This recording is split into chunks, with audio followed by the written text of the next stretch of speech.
Vote গণনার পর রাজশাহী বিশ্ববিদ্যালয় কেন্দ্রীয় ছাত্র সংসদ রাকসু নির্বাচনের ফলাফল আসতে শুরু করেছে আনুষ্ঠানিকভাবে। সেখানে খোঁজখবর রাখছেন সহকর্মী তারেক মাহমুদ, যুক্ত হচ্ছি তার সাথে। তারেক, জানাবে যে কতগুলো কেন্দ্রের আনুষ্ঠানিক ফলাফল এখনো এলো, পূর্ণাঙ্গ ফল পেতে কত সময় অপেক্ষা করতে হতে পারে? শাফিন, এখন পর্যন্ত 5টি হলের যে ফলাফল সেটি জানানো হয়েছে এবং ফলাফলের যে কার্যক্রম সেটি কিন্তু চলছে। আমি 5টি হলের যে ফলাফলের মধ্যে আমি যতখানি দেখছি যে এখন পর্যন্ত রাকসুর এই নির্বাচনে 5টি হলের যে ফলাফল, এর মধ্যে 2 পদে কিন্তু এগিয়ে শিবির এবং এজিএস পদে সাবেক সমন্বয়ক সে কিন্তু এগিয়ে রয়েছে। এবং আমি মুন্নুজান হলের কেন্দ্রীয় সংসদ ভিপি পদে যে শিবির সমর্থিত সম্মিলিত শিক্ষার্থী জোটের মুস্তাকির রহমান জাহিদ, তিনি পেয়েছেন 972 ভোট।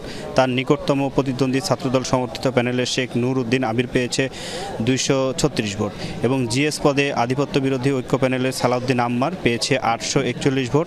তার নিকটতম প্রতিদ্বন্দ্বী শিবির সমর্থিত প্যানেলের ফাহিম রেজা পেয়েছে 495 ভোট ও ছাত্রদল প্যানেলের সমর্থিত প্যানেলের যে নাফিউল ইসলাম, তিনি পেয়েছে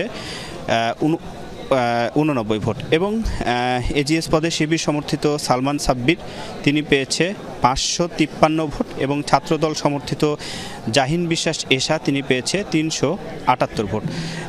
এবং এর আগে আমি রোকেয়া হলের ফলাফল সেটিও জানাচ্ছিলাম এবং একটু আগে আমি মুন্নুজান হলের ফলাফল যদি একটু বলি, মুন্নুজান হলের ফলাফলের মধ্যে আমি যতটুকু দেখছি যে ছাত্র প্রতিনিধি আধিপত্য বিরোধী ঐক্য প্যানেলের সালাউদ্দিন আম্মার সেখানে 1003 ভোট এবং শিবির সমর্থিত প্যানেলের মোস্তাকুর রহমান জাহিদ পেয়েছে 621 ভোট এবং ফাহিম রেজা 598 ভোট এবং সালমান সাব্বির ছাত্র শিবির সমর্থিত 391 ভোট। এছাড়াও তাপসী রাবিয়া খালেদা জিয়া হল এবং রহমতুন্নেসা হলের ফলাফল সেটি কিন্তু প্রকাশ হয়েছে এবং আস্তে আস্তে কিন্তু এই 17টা হলের যে ফলাফল সেটি কিন্তু প্রকাশ হবে এবং এখন পর্যন্ত আমি দেখতে পাচ্ছি ফলাফলের যে কার্যক্রম সেটি কিন্তু হয়েছে এবং শিবির সমর্থিত যে প্যানেলটি রয়েছে সেখানে ভিপি এবং এজিএস পদে কিন্তু এগিয়ে রয়েছে এবং জিএস পদে কিন্তু সাবেক সমন্বয়ক সালাউদ্দিন আম্মার, তিনি কিন্তু এগিয়ে রয়েছেন। শাফিন। তারেক, আপনাকে ধন্যবাদ।